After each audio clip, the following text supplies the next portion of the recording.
Austin, thank you for joining us today. We appreciate it. Yeah. Thank you for having me.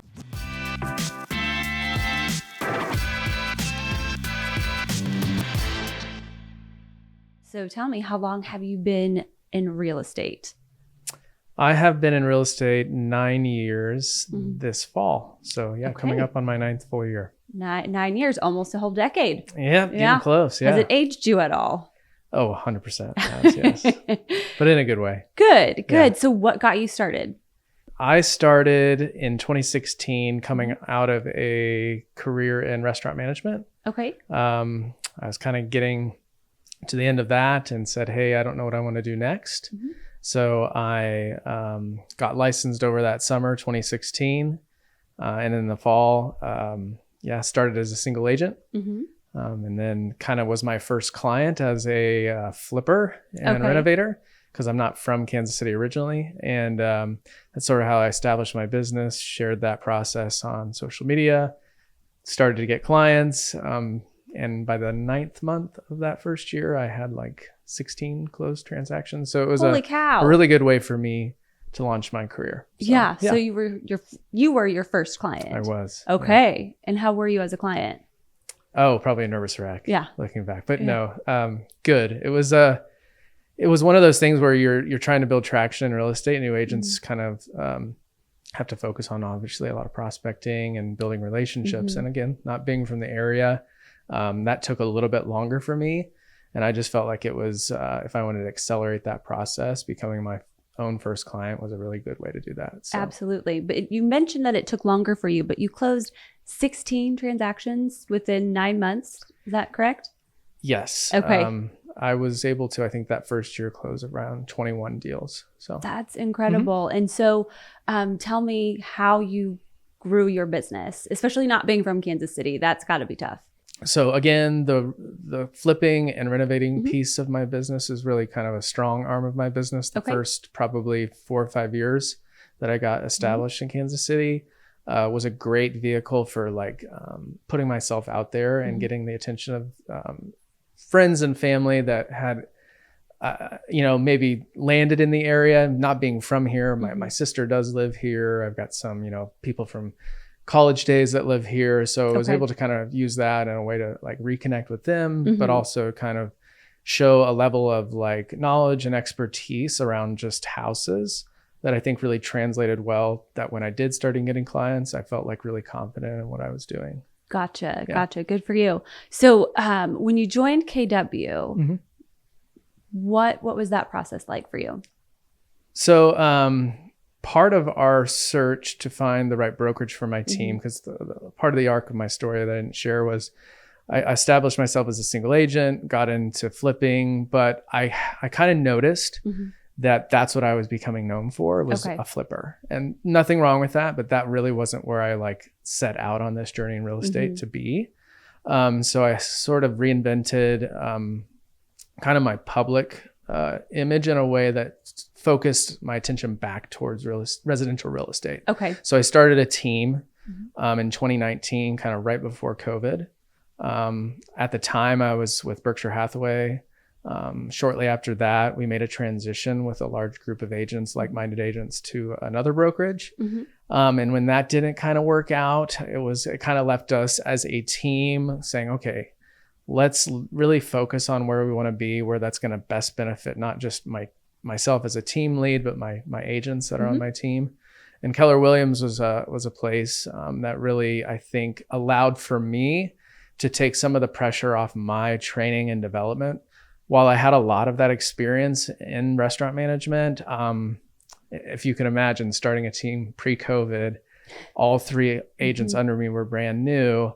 I was doing a lot of the heavy lifting on every front. And that was really rewarding, but it was also like I was losing some balance with my own business and in other ways. So Keller Williams was, I think, the right landing spot for us, because it allowed for my team to get some other coaching and perspective that wasn't just coming from me. Sure. And I've really seen them as team agents grow their business and develop into really well-rounded, strong agents. And I think that's in large part due to where we're at now. So that's awesome.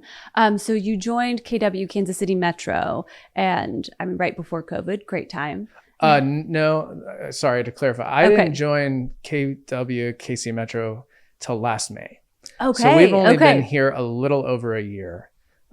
So in that time, it's been a really rewarding year. But yeah, we are kind of on the newer side of agents that have joined KW. Well, that's awesome. So when you came to KW and KC, what was the biggest impact it had on your office or on your business? No, it's a great question. I think I'd probably go back to, it really did help me as a team lead take some of that pressure off of training and development. And that kind of helped that my brokerage, I felt, was coming alongside me in that endeavor to help them. And obviously that allowed for me to kind of free up my own time to still do what I do as a team lead and make sure that we're all aligned, but at the same time I could focus on my business. And so yeah, it's been a really good holistic approach from that standpoint since we've been here for the last year. Awesome. Yeah. And so you mentioned that you wanted to remove yourself from being known as the flipper. So what are you known for today? Well, it's funny. I've kind of come back to seeing the value that brought. So I never wanted to like detach myself from that. It was more about creating a narrative that was like, I felt like more reflective of the accuracy of my business. Okay. Because I find still a lot of value in flipping. Some of what I've done has shifted into much higher end, longer, more expensive projects, which has created some of its own challenges, but also been very rewarding. I haven't done a flip probably for a year now, which is probably one of the longest spells I've done without taking on a new role. Here and there I do. Yeah. I certainly, I'm not actively like looking for a project at all times, but if something comes across my desk, I take a pretty serious look at it. And if I find that, hey, this is worth my time and energy, then I sometimes, take a good risk or a good look at it and take the risk and kind of go after it. The latest project I did was something I'd never done before. I took on a mid-century modern project on like 67th and all.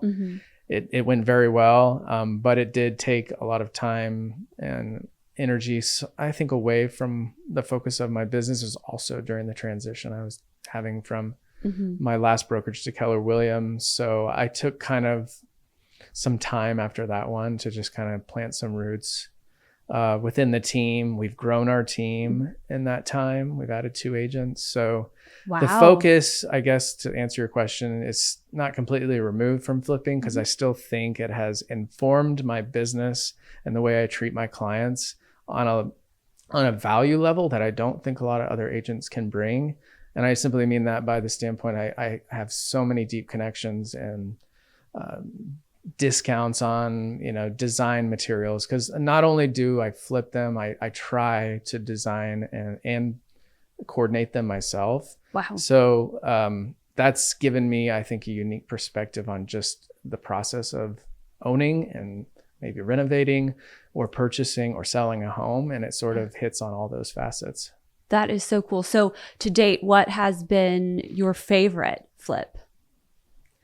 That's a good question. I think each has presented a different challenge. My kind of mantra is form should always marry function in a home. So like a lot of times you'll see, what I mean by that is you'll see like a Pinterest worthy renovation, but then you walk in it and it doesn't function well. It's simply beautiful in photos or online, and you just feel like, I can't live in this space. Yeah. So what I try to do when I take on different projects, so I don't have like one type of house that I like to do. I simply like, hey, if the margins here from an investment standpoint make sense to me, what is the house telling me that it needs? Okay. And then I kind of design and figure out, hey, how is the person who's going to be the end user of this home live and work in the space? And then from there, find the areas of highest impact for innovation. I mean, that's no surprise. It's usually the kitchen or the primary suite. But I would say the top 3 would be probably my Brookside renovation I did in like 2018. It was in this like all brick, really historic, beautiful home. So it was like a challenge and trying to marrying those, modern finishes or, things that you would expect. To date, exactly. But still hold true to its. Absolutely. That one. And then I did like a really high end, like luxury renovation in Hallbrook Farms a couple of years ago.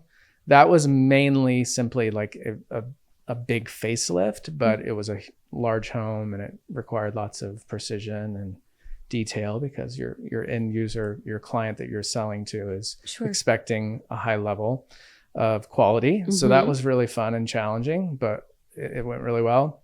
And then I'd say the last one, the mid-century, was really probably the most rewarding all the way around with all those different aspects from design and like just the way the project went and how it ended up. So yeah, I'd say those 3. Cool. And they're all from different time periods, trying to stay true to the home and the age, but bringing it up to date. And I love how you said that you want to make it functional. So many designers, just want to make it aesthetically pleasing, like no can lights and marble only. And that doesn't sound like that's the case. Yeah, I think that, form should never outshine function. And I would even say it sometimes you can't completely let function outshine the form or the beauty of it. So it's sort of this like dance of finding the right combination of, what the house is telling you, its architecture, its history, what its time period is, and like how do you bring it into today's market and like who's going to live here. So it's a fun challenge. So where do you get your inspiration from for these flips? That's a good question. I think one of my strengths is I just pay attention really well, or I try to pay attention very well. And what I mean by that is like if I'm like, again, listening to what the house is telling me, there's a certain level of like I can't force something on it that it doesn't have. Maybe that's a gift that I have. I don't know. But I do think like the inspiration, just obviously comes from a lot of different places. It could be things I've seen. It's funny, like I'll even be in a restaurant and I'll like look at a detail that I see on the ceiling or on the floor, because those can be like really innovative spaces and like snap a photo and say, hey, how could I use this idea at least in a design? So that could be one way. Online's huge. I mean, social media is big for inspiration. It can also be overload of information. So it's also finding like what aesthetic you're after, but also like not going too crazy with it. It's easy to fall down the rabbit hole on social media. Absolutely. So if you were to talk to somebody who is interested in real estate, specifically flipping, what piece of advice would you give them that you wish you knew going into it? Well, the thing that I was told when I started in real estate and then eventually into the investing space was treat it like you're going to school, your first one. And where can you go to school and potentially make $5,000, $10,000, $15,000? To get paid to go to school is very rare, right? Right. And that's essentially, if you look at it from that framework, what your first or second flip is like. What I would consider a failure or a bad flip might be breaking even to making $10,000. That's have you assessed the deal right? Have you stayed on budget? Have you hired the right people? Have you done it in the right time frame? So there's some variables there you need to have some idea of how to manage. But ultimately, like a successful one, if you've hit all those markers, you're kind of getting paid to go to school. And then when you've done your first or your second one, you kind of take your learnings. Okay, maybe I wouldn't hire that person again. Or yes, I would hire that person again. They were great. And you can kind of take those lessons that you've learned and improve on the next one. So that's what I would say. Like treat it like you're going to school. And then the other one is like, don't get too much paralysis by analysis. There are so many things out there to dive into. I've helped investors kick off their career, and it takes some much longer time than others because they're scared to take the leap. And so it is risky, it is scary, but I like I said, if you kind of have that mindset, I'm going to school to learn on this first one, it's a lot easier to kind of jump off the ledge and do it. I guess that's Well, how I'd answer that I think that's a question. really great mindset because, I mean, we've all seen the TV shows or see on social media investors making tons of money flipping houses. And that's not necessarily the case, especially if you go into it on that first one with your mindset, you're going to be so disappointed. Right. But going into it, this is a learning lesson and I'm here to learn and hopefully make money at the end of it. I think that's really brilliant and such great advice.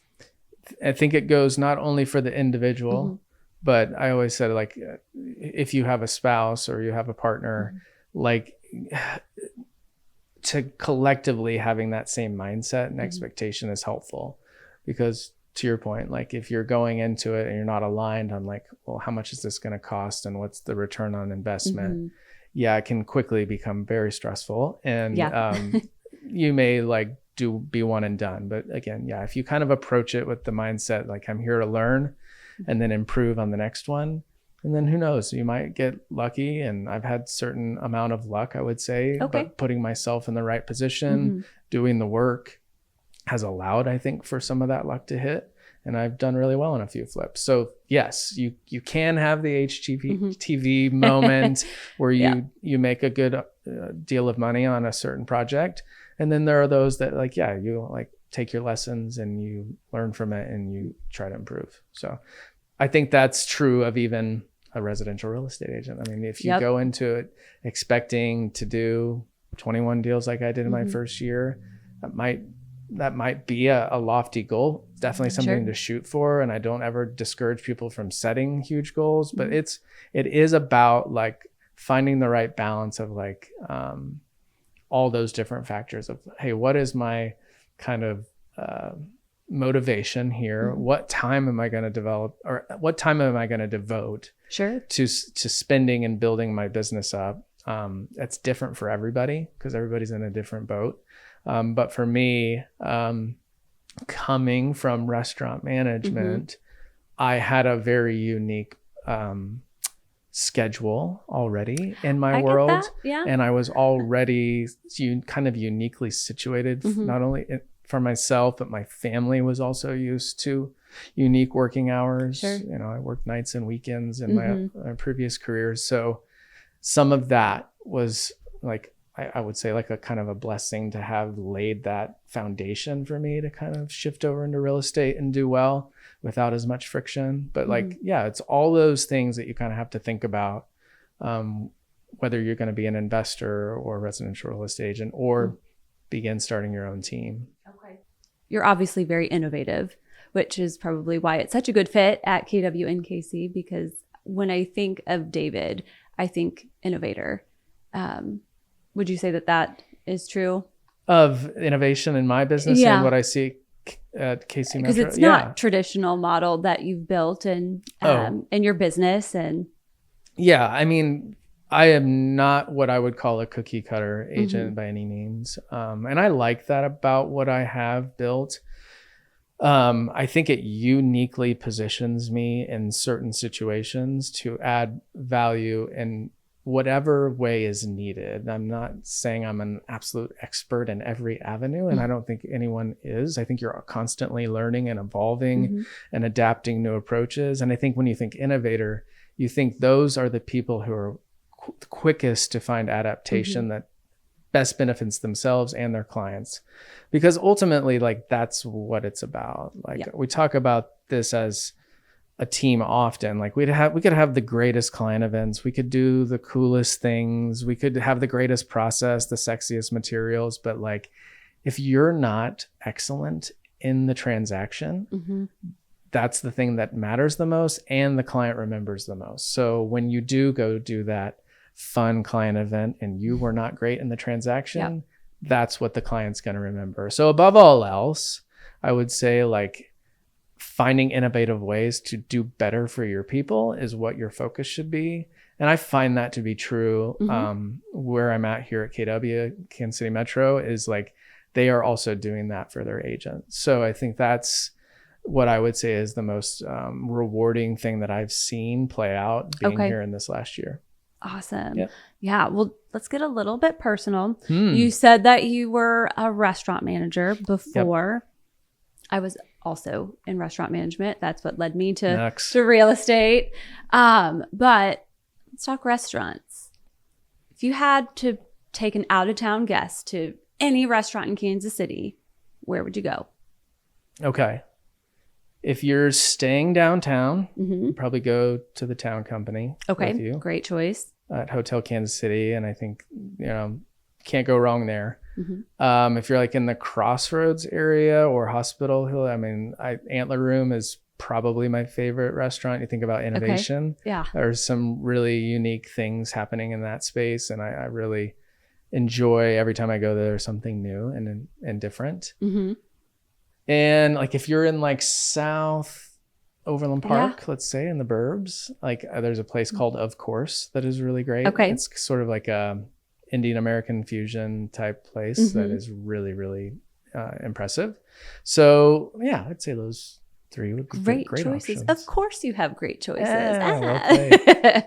Well, let's wrap it up. I'm curious to know, what is the thing that you are most excited about for the future of real estate?